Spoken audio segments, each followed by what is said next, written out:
हाँ, मेरे को भी खिलाफ में कुछ नहीं किया।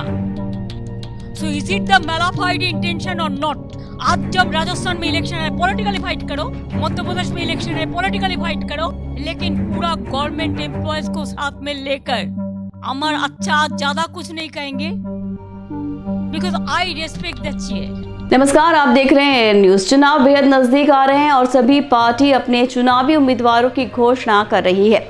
ऐसे में टीएमसी ने भी अपने सभी 42 सीटों पर उम्मीदवारों के नाम की घोषणा कर दी है। सूची में कुछ चौंकाने वाले नाम सामने आए हैं, जैसे कि बरहामपुर से पूर्व क्रिकेटर यूसुफ पठान और बर्धमान दुर्गापुर से कीर्ति आजाद का नाम सामने आया है। पार्टी ने अपने अनुभवी सांसदों को बरकरार रखा है, जिनमें कोलकाता से सुदीप बनर्जी और दमदम लोकसभा सीट से सौगत राय और सोमपुर से कल्याण बनर्जी शामिल हैं। वहीं पार्टी ने फेरबदल करते हुए नुसरत जहां को निर्वाचन क्षेत्र संदेशखाली से हटा दिया है।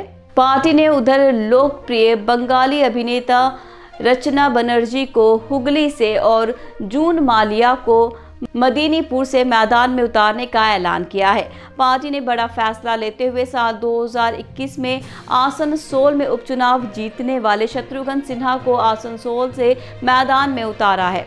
टीएमसी के उम्मीदवारों की लिस्ट से अब लगता है कि टीएमसी भी अब नए चेहरों पर फोकस कर रही है और भरोसा जता रही है, जिनमें तमलुक से युवा नेता देबांकुश भट्टाचार्य और मालदा उत्तर से भारतीय पुलिस सेवा आईपीएस अधिकारी प्रसून बनर्जी शामिल है।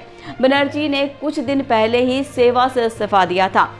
महिला सांसदों में तृणमूल कांग्रेस ने कृष्णानगर से महुआ मोइत्रा और बारसात से काकोली घोष दस्तीदार को फिर से उम्मीदवार बनाया है। तृणमूल की युवा नेता सयानी घोष मिर्मी चक्रवर्ती की जगह जादवपुर से मैदान में उतारा गया है, जबकि अभिषेक बनर्जी डायमंड हार्बर से दोबारा नामांकन करेंगे।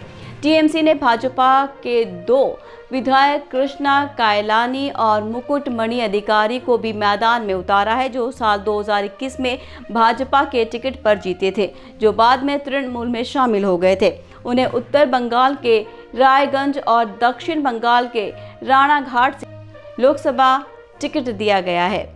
मुख्यमंत्री ममता बनर्जी ने कोलकाता के ब्रिगेड परेड ग्राउंड में पार्टी की जॉन गर्जन सभा पीपुल्स रोड रैली में लोकसभा उम्मीदवारों का परिचय कराया और कहा, हम उन लोगों को समायोजित करेंगे जिन्हें विधानसभा चुनाव में टिकट नहीं मिला या पार्टी में पद नहीं मिला। ममता बनर्जी ने कहा कि तृणमूल कांग्रेस असम और मेघालय में उम्मीदवार उतारेगी और उसके लिए वो उत्तर प्रदेश और में भी उम्मीदवार खड़ा करने के लिए समाजवादी पार्टी के अध्यक्ष अखिलेश यादव से बातचीत कर रही है।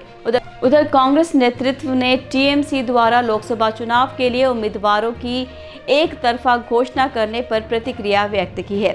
इंडियन नेशनल कांग्रेस ने बार बार पश्चिम बंगाल में टीएमसी के साथ सम्मानजनक सीट बंटवारा समझौता करने की अपनी इच्छा व्यक्त की है। इंडियन नेशनल कांग्रेस ने हमेशा कहा है कि इस तरह के समझौते को बातचीत के माध्यम से अंतिम रूप दिया जाना चाहिए, न कि एक तरफा घोषणाओं से। कांग्रेस नेता जयराम रमेश ने कहा, भारतीय राष्ट्रीय कांग्रेस हमेशा से चाहती थी कि भारत समूह एक साथ मिलकर भाजपा से लड़े। ममता बनर्जी ने प्रधानमंत्री नरेंद्र मोदी की गारंटी के प्रचार अभियान का भी उल्लेखन करते हुए कहा, उन्होंने ये कैसी गारंटी है, इसका कोई मूल्य नहीं है। ममता बनर्जी ने आरोप लगाते हुए कहा कि भाजपा सरकार ने लोकसभा चुनाव से पहले रसोई गैस सिलेंडर की कीमत 100 रुपये कम कर दी है और चुनाव के बाद वो कीमत 1000 बढ़ा देगी।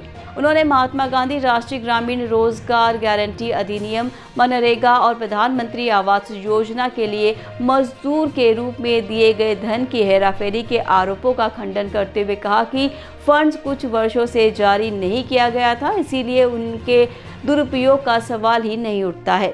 तृणमूल कांग्रेस अध्यक्ष ने चुनाव आयुक्त अरुण गोयल का हालिया इस्तीफे का मुद्दा भी उठाया है। उधर तृणमूल कांग्रेस के महासचिव अभिषेक बनर्जी ने भी बीजेपी के खिलाफ आवाज उठाते हुए कहा कि बीजेपी बंगाल विरोधी है, क्योंकि देश में 28 राज्यों और 8 केंद्र शासित प्रदेश हैं, लेकिन फंड केवल बंगाल का ही रोका गया है। इससे पहले साल 2019 के लोकसभा चुनाव में टीएमसी ने 22 सीटें, भारतीय जनता पार्टी बीजेपी ने 18 सीटें जीती थी, जबकि कांग्रेस ने 2 सीटें जीती थी। यह आंकड़ा साल 2014 के आम चुनाव के साथ, जब ममता बनर्जी के नेतृत्व वाली पार्टी ने 42 में से 34 सीटों पर जीत हासिल की थी। तो आज की हमारी इस बंगाल इलेक्शन से लेकर जुड़ी रिपोर्ट में बस इतना ही। ऐसे ही और अपडेट्स के साथ मिलेंगे आपसे अगले एपिसोड में। तब तक के लिए दीजिए विदा। नमस्कार।